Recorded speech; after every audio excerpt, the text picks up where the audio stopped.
5 keahlian yang harus dimiliki sebagai seorang lulusan farmasi. Yang pertama ada public health, professional practice, personal skill, safe and rational, supply of medicine. Profesional menunjukkan hubungan sosial yang membentuk sebuah identitas dan sosiologi profesi semacam mempertimbangkan perpaduan antara logika profesional yang dibangun berdasarkan gagasan, kemampuan, dan pengetahuan, dan logika profesional, logika kelembagaan yang berkaitan dengan asal-usul, difusi, penerapan, dan transformasi kumpulan pengetahuan terkait. Oleh karena itu, profesi menjadi sarana untuk mengidentifikasi profesional di antara praktisi lain, dan juga berfungsi sebagai sarana identifikasi individu dalam suatu kelompok melalui keanggotaan profesional.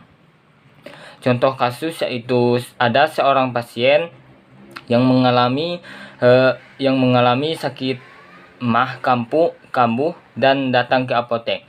Yang pertama, sebagai lulusan farmasi, kita harus mempunyai inisiatif untuk berdialog dengan pasien untuk menggali tentang riwayat kesehatan pasien. Selanjutnya, seorang farmasi harus menjamin bahwa obat yang disediakan dalam sebuah medikasi berasal dari sumber yang dapat dipertanggungjawabkan dan berkualitas bagus.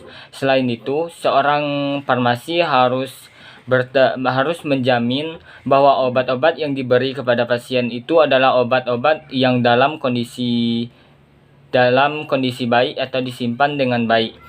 Yang ketiga, untuk menjamin bahwa pelayanan yang diberikan berkualitas, maka seorang farmasi harus selalu membekali diri dengan ilmu-ilmu terbaru untuk meningkatkan kemampuan profesional seperti mengikuti pendidikan berkelanjutan.